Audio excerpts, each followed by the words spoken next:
Hello, friends of the internet. Thank you so much for clicking on this video. If you're interested in seeing how I did this bi-weekly breakdown budget, then just tune in and watch. My monthly budget that I do every month is more so my bigger picture. I like to see the bigger picture. And then my bi-weekly is more so cutting down to the nitty and gritty. So that's what we're going to talk about. So let's go back to the main layout, which is where I write all my expenses minus my cash clips. As you can see, some of my expenses in June are already marked with an X, meaning I already paid them. I keep them in a circle and then I mark them with an X as I pay along. And so I got paid on Friday. I know this video is late, like 3 days, but I got paid $1,004.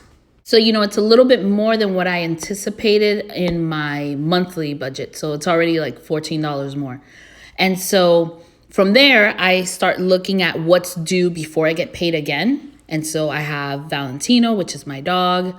I have Navient, which, as you may know, I chose to not pay this month because I don't have enough.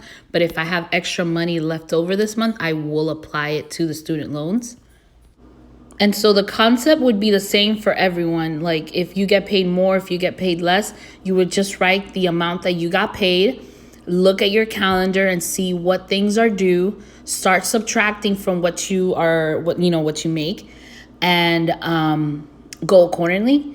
And so that's why I like to put the amounts in the calendar tabs, because I know some people just put what's due, but I like to put more or less what I'm going to pay so that I get the scratch sheet of paper and I can just start, doing. This is technically considered a zero-based budget because you're technically assigning every dollar a name, and then everything that you have left over, it's going to go somewhere. But I do have Navient that's due, but I know that you guys know that I was short on this month, so I'm not paying it. But anything extra that I do have left over will go to Navient. And so one thing that I used to do that I don't do anymore because I got better at it. So when I first attempted to do the zero-based budgeting, I would, add up those amounts and then subtract from what I would make. And then I would say, wow, I have a lot of money. And I would apply that amount towards debt, not realizing that I did not take into consideration my cash clips, which is what I spend money on: food and groceries and gas and all that stuff. So that's what I'm adding up now. I just do a breakdown of what I spend bi-weekly. And so I just take the amount that I use per week and multiply it by 2. Or if I need to get my nails done or a facial or something done, I add it to the budget as well. Sometimes I don't because I'm not doing it that pay period. But always take into consideration the amount that you are going to spend on food and groceries and all that stuff before you guys start applying any of the extra money to other stuff. If you need to write down what you spend on groceries per week, you can also put that in your calendar as well. I don't like to do it because it looks sloppy. For me, aesthetically, it's too much to add into my calendar. And I also don't know when I do my nails. I just go based off what day I'm off or when I feel like it's time. So that's why I don't like to add it on a specific date in my calendar. But I know mentally, I know that I have to take that into consideration when I'm doing my budgets. But when I first started, I did write all the amounts. I would write at the end of every, when I would get paid, I would write, okay, don't forget to take out $150 for gas and groceries. Don't forget to take out for the laundry. Don't forget to take out for gas and tolls.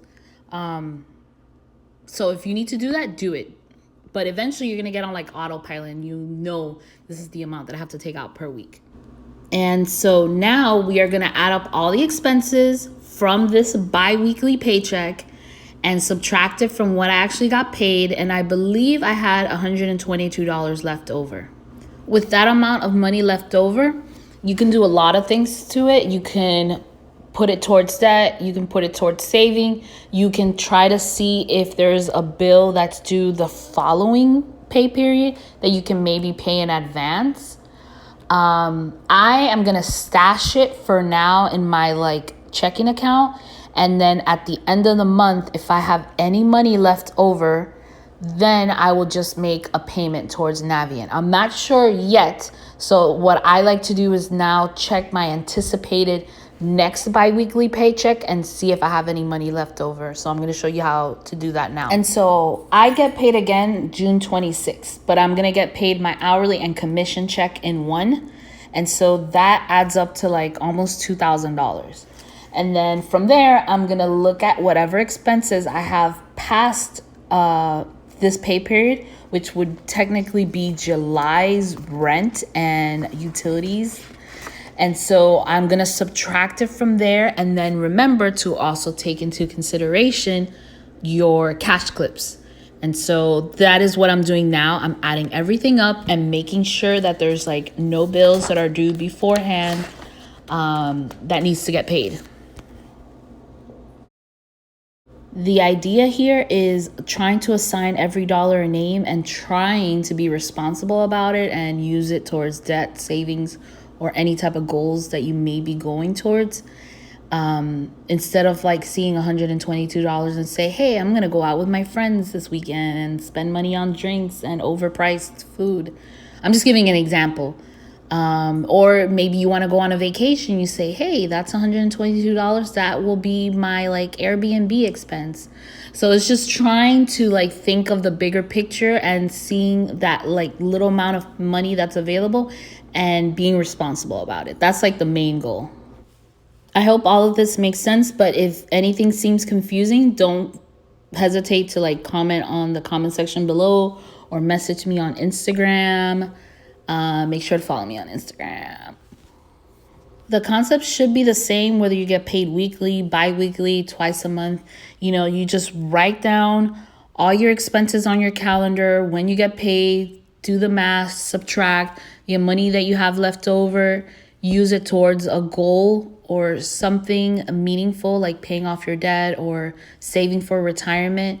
Because, you know, $122 a month doesn't seem like a lot, but if you add it up for in a year, it's almost $3,000. And, you know, I used to be that way. And that's little things that I was able to tweak in my budget that helped me get out of debt faster.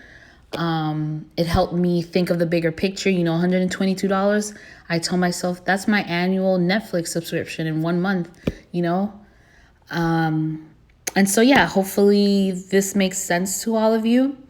I know this looks like chicken scratch, which is why you can see that I write everything down on a scratch sheet of paper and then I move it and make it pretty. But yeah, going back to the budget, after I ended up adding everything for the next pay period and subtracting my cash clips and all that stuff, I think I only had like $7 left in this pay period and then the other $122. So theoretically, I will have $129 left over at the end of the month if nothing comes up.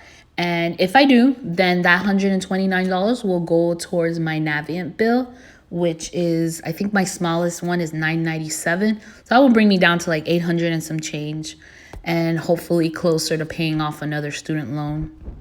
I could also technically use the $129 to treat myself, but I've been treating myself way too much. And you guys know that I'm on like a no spend June month. So I did buy something. I did buy something. I did buy my 2021 Erin Condren planner. I'll talk about it when I receive it. But other than that, I'm kind of calm now because of the whole no spend and looking forward to a vacation that I have planned in August. So I've been like restrained again, which is good. I know we're almost in the middle of June, so I just want to check up on you guys. Like, how is your no spend month going for you? Are you guys kind of coming back to normal? Are you guys still going kind of crazy with the spending? Like, let me know below. And hopefully this video helps. If you guys want more of these videos, let me know. I just thought that it was kind of simple, but now that I've like actually filmed it and explaining it to you, it's kind of hard. So I don't mind doing another one of these videos in the future.